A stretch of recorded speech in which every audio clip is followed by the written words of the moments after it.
नमस्कार साथियों, स्वागत है आप सभी का हमारे YouTube चैनल आर के योजना पर। पेंशन से संबंधित एक और नया ताज़ा अपडेट लेटेस्ट न्यूज़ आप सभी दिव्यांग, विधवा, वृद्धावस्था और कुष्ठावस्था पेंशन धारकों के लिए लेकर हाजिर हो चुके हैं। राज्य सरकार द्वारा पेंशनर्स के बैंक खाते में अभी तक 6 किस्त ट्रांसफर कर दी गई है।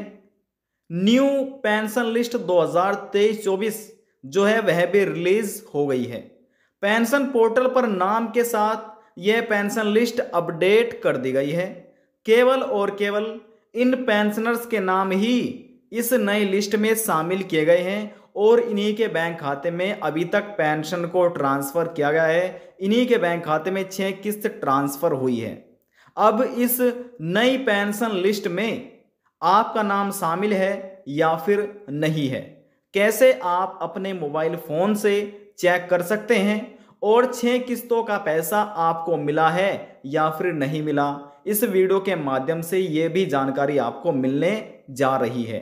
वीडियो की शुरुआत करने से पहले हमारा आपसे निवेदन है, यदि आप हमारे चैनल पर पहली बार आए हैं तो चैनल को सब्सक्राइब कर लीजिएगा, साथ ही बेल आइकन के बटन को प्रेस करना ना भूलें ताकि जो हमारी वीडियो का नोटिफिकेशन है वह सबसे पहले आपको प्राप्त हो और आप सबसे पहले ही उसका लाभ उठा सके। चलिए वीडियो की शुरुआत कर लेते हैं। इस समय हम आपको सीधे ही पेंशन पोर्टल पर लेकर आ चुके हैं। आप कैसे आ सकते हैं, आपको 6 किस्तों का पैसा अभी तक मिला है या फिर नहीं मिला, वे आप कैसे चेक कर सकते हैं, संपूर्ण जानकारी आपको बताई जाएगी, समझा जाएगी। लेकिन उससे पहले यहाँ पर आपको ये समझना होगा कि आप कैसे ये सभी चीज़ें चेक कर सकते हैं। तो देखें यहाँ पर योजना यानी कि पेंशन योजना में लिखा हुआ है वृद्धावस्था पेंशन, विधवा पेंशन, किसान पेंशन और दिव्यांग पेंशन। अब यहाँ पर देखिए, यहाँ पर पात्र वर्तमान पेंशनर की संख्या दी गई है। यहाँ पर कुल प्रोसेस्ड पेंशन किस्तें दी गई है, ये आप देख सकते हैं। पेंशन राशि जो कि करोड़ों में यहाँ पर दिखाई गई है। विस्तार से जानने के लिए यहाँ पर आप क्लिक कर सकते हैं। कैसे क्लिक कीजिएगा, देखिए मान लीजिए आप यानी कि दिव्यांग पेंशन का लाभ ले रहे हैं तो इसके सामने क्लिक करिए, लिखा हुआ है। यदि आप विधवा पेंशन का लाभ ले रहे हैं तो यहाँ पर क्लिक करिए, लिखा हुआ है। और यदि आप वृद्धावस्था, बुढ़ापा या ओल्ड एज पेंशन का लाभ ले रहे हैं तो यहाँ पर आपको लिखा मिलेगा इस प्रकार से और यहाँ पर आपको क्लिक करना है। तो हम किसी एक पर क्लिक कर लेते हैं। चलिए, तो देखिए यहाँ पर जो हम क्लिक करेंगे, हम क्लिक कर लेते हैं यहाँ पर, इस वाले पर। एग्जाम्पल के तौर पर हम यहाँ पर आपको समझा रहे हैं, ध्यान से आपको देखना है और समझना है। अब देखिए यहाँ पर आप देख सकते हैं पेंशन योजना दिव्यांग पेंशन जो कि हमने चुनाव किया था वित्तीय वर्ष 2023-24, यहाँ पर आप देख सकते हैं। अब किस्तों की संख्या देखिए, अब तक इस राज्य सरकार द्वारा दिव्यांग, विधवा, वृद्धावस्था, कुष्ठावस्था सभी पेंशन धारकों को 6 किस्तों का पैसा दे दिया गया है। 6 यानी कि 6 इंस्टॉलमेंट जो पेंशन की राशि है वह लाभार्थियों बैंक खाते में ट्रांसफर कर दी गई है। यहाँ पर आप संख्या आप स्वयं देखिए, पहली, दूसरी, तीसरी, चौथी, पांचवी और छठी। उसके बाद कुल पेंशनर्स की संख्या यहाँ पर दी गई है। पेंशन राशि जो कि यहाँ पर करोड़ों में है, आप देख सकते हैं। विस्तार से जानने के लिए आपको क्लिक करना है जिस भी किस्त का आप पैसा देखना चाहते हैं। मान लीजिए आप चौथी किस्त का पैसा देखना चाहते हैं तो यहाँ पर आपको क्लिक करना है, और यदि आप दूसरी का देखना चाहते हैं यहाँ पर क्लिक कीजिएगा, और यदि आप पांचवी किस्त का पैसा देखना चाहते हैं तो यहाँ पर क्लिक कीजिए। हम यहाँ पर किसी एक पर क्लिक कर लेते हैं। हम आपको यहाँ पर छठी किस्त का पैसा कैसे देखा जाता है हम आपको तरीका बता रहे हैं। क्लिक हमने कर दिया है। अब हमारे सामने इस प्रकार से अगला पेज भी ओपन हो चुका है।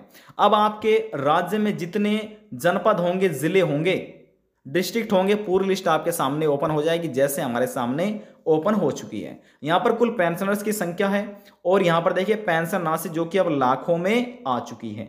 यहाँ पर विस्तार से जानने के लिए क्षेत्र, बैंक, श्रेणी और अनुदान संख्या, इन 4 ऑप्शन आपको दिए गए हैं। इन ऑप्शन में से आप बैंक पर क्लिक करके पता कर सकते हैं, श्रेणी पर क्लिक करके तब भी पता कर सकते हैं, और अनुदान संख्या पर क्लिक करके उससे भी पता कर सकते हैं। लेकिन जो हम आपको यहाँ पर दिखाएंगे तो हम यहाँ पर किसी अन्य पर एक पर क्लिक कर लेते हैं। तो चलिए हम यहाँ पर किसी एक पर क्लिक कर लेते हैं। हम यहाँ पर क्षेत्र पर क्लिक करेंगे। क्षेत्र यानी कि क्षेत्र से आप कैसे पेंशन देख सकते हैं उसके बारे में हमने क्लिक किया है। देखिए क्षेत्र पर, उसके बारे में आपको बताना जा रहे हैं। अब देखिए क्षेत्र पर हमने क्लिक किया। अब आप यदि शहरी क्षेत्र के हैं तो आपको अर्बन का चुनाव करना है यहाँ से क्लिक करके, और यदि आप ग्रामीण क्षेत्र के पेंशन धारक है तो आपको अपने रूरल का चुनाव कर लेना होगा। तो हम यहाँ पर रूरल का चुनाव कर लेते हैं, क्लिक करें एक बार। अब जब यहाँ पर हमने क्लिक किया है, क्लिक होने के बाद देखिए हमारे सामने अगला पेज ओपन हो चुका है। अब यहाँ से बोल रहा है कि आपको अपनी तहसील का चुनाव करना होगा, जो आपकी तहसील है। यहाँ से आप अपनी तहसील का चुनाव, देखिए कुल संख्या यहाँ पर है पेंशन राशि जो कि लाखों में है। अब तहसील का चुनाव आप कैसे करेंगे, मान लीजिए आपकी जो आपकी तहसील है ये वाली है। एग्जाम्पल के तौर पर हमको समझा रहे हैं, आपको अपनी तहसील का ध्यानपूर्वक चुनाव करना है।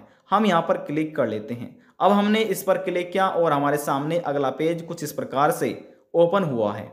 अब यहाँ पर देखिए, यहाँ पर ब्लॉक का नाम आ चुका है, ठीक है ना। यहाँ पर ब्लॉक का नाम आ चुका है तो आपको सीधा यहाँ पर क्लिक करना है। अब जैसे आप इस पर क्लिक करेंगे, हमने क्लिक किया है, हमारे सामने देखिए अब अगला पेज भी ओपन हो चुका है। अब अगला पेज ओपन हो चुका है। अब यहाँ पर देखिए, यानी कि इस पंचायत में, जो इस पंचायत का नाम है यहाँ पर दिया है, पंचायत के नाम दे रहे हैं, यहाँ पर पेंशन की संख्या है और यहाँ पर राशि है पेंशन राशि। अब देखिए जो पहले कॉलम में दिया गया है, पहली पंचायत में केवल एक पेंशन धारक है, उन पेंशन धारकों को 1500 रुपये दिए गए हैं। यानी कि इस राज्य में वर्ष 2023 के अंतर्गत अब जो पेंशन राशि दी जा रही है, हर महीने 1500 रुपये धनराशि है, वह हर महीने लाभार्थियों बैंक खाते में ट्रांसफर की जाती है। पहले यह राज्य 3 महीने के अंतराल पर लाभार्थियों के बैंक खाते में 4500 रुपये पेंशन राशि को ट्रांसफर करता था, लेकिन 2023 के अंतर्गत सरकार द्वारा नियमों में परिवर्तन कर दिया गया है। अब यहाँ पर जो पेंशन राशि दी जा रही है, हर महीने हर एक लाभार्थी के बैंक खाते में 1500 रुपये ये पेंशन राशि दी जाती है। 1500 रुपये सीधे लाभार्थियों के बैंक खाते में ट्रांसफर की जाती है। अब देखिए इनको भी 1500 रुपये मिले हैं, इनको भी 1500 रुपये मिले हैं, इनको भी 1500 रुपये मिले हैं, ठीक है ना। यहाँ इस प्रकार से आप देख सकते हैं। अब देखिए यानी कि एक व्यक्ति को 1500 रुपये पेंशन के दिए जा रहे हैं। अब 2 व्यक्तियों को दी जाते हैं सीधे 3000 रुपये। अब 2 व्यक्तियों को तो दे रहे हैं 3000 रुपये, है ना। और यदि 4 व्यक्तियों को पेंशन राशि दी जाएगी तो सीधे 6000 रुपये यहाँ पर सरकार द्वारा ट्रांसफर किए जाएंगे, ठीक है ना, समझ रहे हैं आप। और यदि कोई 6 पेंशनर्स हैं, एक पंचायत में 6 पेंशन धारक है, तो यहाँ पर सीधे 9000 रुपये ट्रांसफर किए गए हैं।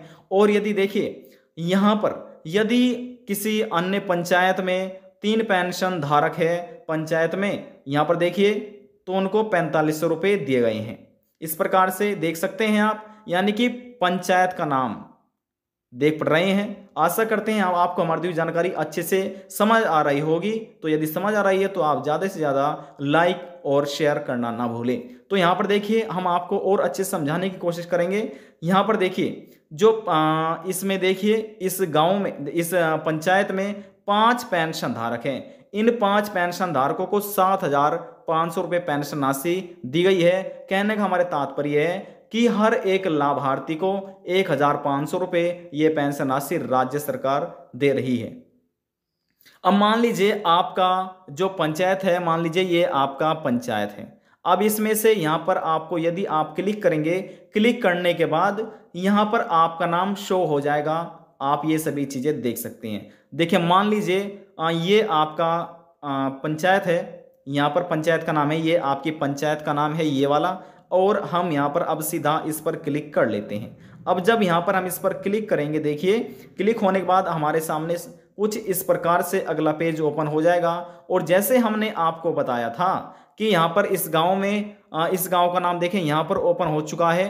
इस पंचायत में 3 गांव शामिल किए गए हैं। अब 3 गांव में, पहले वाले गांव में तो 3 पेंशन धारक हैं। 3 पेंशन धारकों को दिए गए हैं 4500 रुपये। 4500 रुपये हर एक लाभार्थी को 1500 रुपये के हिसाब से पेंशन राशि दी जा रही है। और यहाँ पर देखिए इस गांव में एक पेंशन धारक है, इनको 1500 रुपये दिए गए हैं। इस गांव में भी एक पेंशन धारक है, इनको भी 1500 रुपये दिए गए हैं। अब यदि आप यहाँ पर क्लिक करेंगे, क्लिक होने के बाद तो यहाँ पर आपको पेंशन धारक का नाम दिख जाएगा, उनके पिताजी का नाम दिखेगा और इसके बाद उनका एड्रेस दिख जाएगा। तो हम देखिए आपको ये सभी चीज़ें आप दिखा सकते हैं। यहाँ पर हम क्लिक कर लेते हैं। हम आपको तरीका बता रहे हैं कि आप कैसे देख सकते हैं। देखिए यहाँ पर हमने क्लिक किया। अब क्लिक होने के बाद पेंशन धारक का नाम आप यहाँ पर देख सकते हैं, उनके पिता या पति का नाम आपको देखने को मिलेगा और वे कहाँ के निवासी हैं, किस गांव के पूरा एड्रेस यहाँ पर आपको देखने को मिल जाएगा आवेदन करते समय जो आपने एड्रेस दिया था। देखिए अब हम आपको बताते हैं, इतना तो आपने समझ लिया है कि आप कैसे लिस्ट में अपना नाम देख सकते हैं कि 6 किस्तों का पैसा आपको मिला है या फिर नहीं मिला। अलग अलग किस्त आपको यहाँ पर चेक करनी होगी। पहली का देखना चाहते हैं तो पहले पे क्लिक कीजिए, दूसरी का तो दूसरी पर क्लिक कीजिए। अब यहाँ पर हम आपको बताते हैं कि कौन सा वह राज्य है जिसमें 6 किस्त ट्रांसफर कर दी गई है और आप इस पोर्टल पर कैसे आ सकते हैं। यहाँ पर हमने अपने मोबाइल फोन में क्रोम ब्राउजर को ओपन कर लिया है, इसी प्रकार से आपको भी ओपन कर लेना है। अब यहाँ पर हम सीधा लिख लेते हैं उत्तराखंड पेंशन। उत्तराखंड पेंशन लिखा और हमने इसको सर्च कर दिया है। यहाँ पर आप पढ़ सकते हैं सामाजिक कल्याण विभाग उत्तराखंड ssp.uk.gov.in रिपोर्ट्स पेंशन की वर्तमान स्थिति, इसी पर ही आपको क्लिक करना है। जब आप इस पर क्लिक करेंगे आपके सामने कुछ इस तरह का इंटरफेस ओपन होगा। यहाँ पर आपको होम का आइकन नजर आ रहा होगा, इस होम के आइकन पर आपको क्लिक करना है। अब जैसे हमने क्लिक किया हमारे सामने इस प्रकार से अगला पेज ओपन हो चुका है। यहाँ पर आप उत्तराखंड के मुख्यमंत्री का फोटो यहाँ पर आप देख सकते हैं। नीचे आपको आना है, नीचे आने के बाद यहाँ पर देखिए लिखा हुआ है किसी जिले की पेंशनर की संख्या जानने के लिए पॉइंटर को उत्तराखंड के मानचित्र पर उससे केंद्रित करें। तो यहाँ पर देखिए ये सभी चीज़ आपको पढ़ना समझना है। तो देखिए जैसे हमने आपको बताया था हम सीधा इस पर क्लिक कर लेते हैं। यहाँ पर अब क्लिक हमने किया और हमारे सामने इस प्रकार से अगला पेज ओपन हो चुका है। देखिए पहली, दूसरी, तीसरी, यदि आप देखना चाहते हैं 5वीं किस्त का पैसा तो यहाँ पर आपको क्लिक करना है कि 5वीं किस्त का पैसा आपको मिला है या फिर नहीं मिला। हमने क्लिक किया और हमारे सामने अगला पेज ओपन हो चुका है। अब उत्तराखंड में देखिए कुल 13 जिले हैं। अब इसमें से जो भी आपका जिला होगा आपको कैसे चुनाव करना है। मान लीजिए यहाँ पर ये आपका हरिद्वार जिला है तो यहाँ पर आपको क्षेत्र पर क्लिक करना है, इस प्रकार से क्षेत्र पर। अब हमारे सामने देखिए अगला पेज ओपन हो चुका है। इसी प्रकार से आपको यहाँ से यदि आप ग्रामीण क्षेत्र के निवासी हैं तो आप इस पर क्लिक कीजिए और यदि शहरी क्षेत्र के हैं तो आप इस पर क्लिक कीजिएगा। इसी प्रकार से लिस्ट में अपना नाम देख सकते हैं, आपको कितनी किस्त मिली है वह पैसा भी आप चेक कर सकते हैं, लिस्ट में आपका नाम शामिल है या फिर नहीं, ये सभी चीज़ें आप यहाँ से ही स्टेप बाय स्टेप चेक कर सकते हैं। आशा करते हैं आपको हमारी जानकारी पसंद आई होगी और यदि जानकारी को लेकर मन में कोई सवाल है, डाउट है, पूछना चाहते हैं नीचे कमेंट बॉक्स में जाकर पूछ सकते हैं, सभी सवालों का जवाब आपको दे दिया जाएगा। लास्ट में हम निवेदन यही करेंगे, चैनल को सब्सक्राइब और साथ ही बेल आइकन के बटन को प्रेस करना ना भूलें। अब हम आपसे मिलते हैं नेक्स्ट वीडियो में एक और नई जानकारी के साथ। जब तक के लिए जय हिंद, जय भारत।